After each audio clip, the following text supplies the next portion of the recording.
Brother Marcus, if you just raise your hand before the Lord there just now. I stood in this meeting for years telling a story. You're going to like this, Brother Sam. Telling a story about when I left a meeting and I was so wore out and I was so tired. And I walked to the counter to get on the plane. And the lady looked at me and said, "Your flight has been canceled." And I looked at her and I said,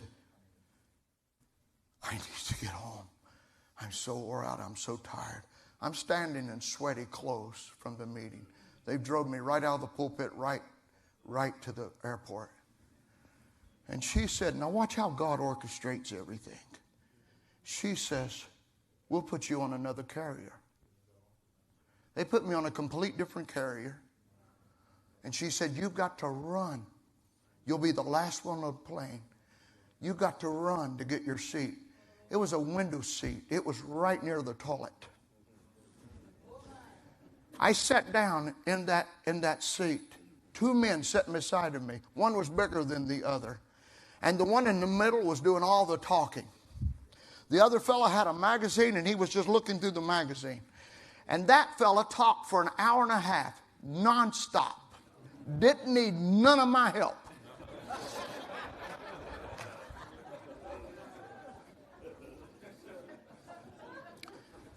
As we're landing, he says, "What are you doing?" I said, "Well, I'm a preacher." I didn't feel like putting up with no nonsense. I said, "I'm a preacher. We preach the message of William Marion Branham."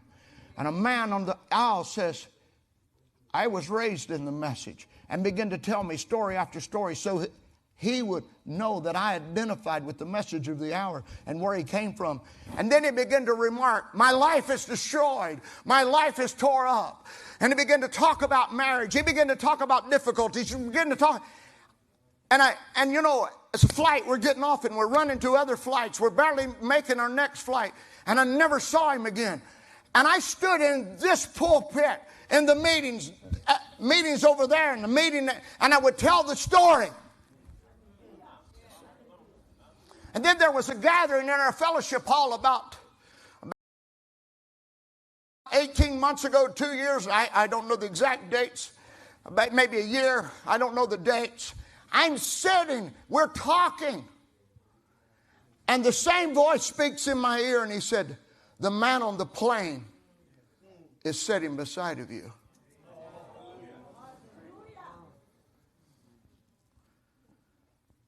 And I looked over at him and I said, "We've met before." I'll never forget his words. No, we've never met before. And I said, "Yes, we've met before." "No." And I let him 2 or 3 times say, "No." So I wanted to make sure that no man was putting this together. Because that voice in my ear can't be wrong. We're talking about over 20 years of telling the testimony, waiting for a seed to come home. God won't lose one. He won't lose one. Nightmare. And I said, we were on a plane. We were on a plane about 20-some years ago. Here's what he did. He put his hands in his face, said, my God, how he must love me."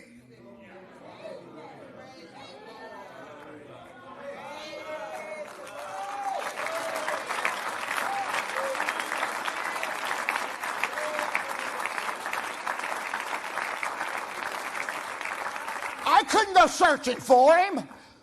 God knew where he was at. He could tell you, there's books written about the horror that he went through. But God don't look at your horror. Can I preach it to you? He don't look at your horror. He don't look at your nightmare. He'll not lose you.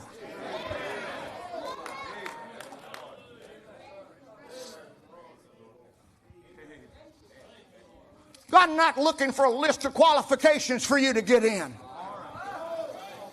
Well, I've made all different kinds of things that disqualified me. Let me just say, if God put a seed, if he put a seed down inside of there, Satan can literally destroy your life.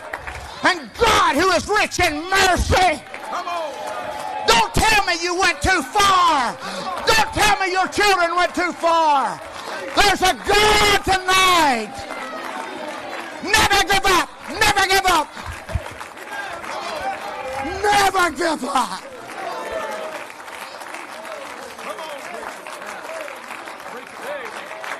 It's real, Francine. It's real. Hold the anchor. It's real.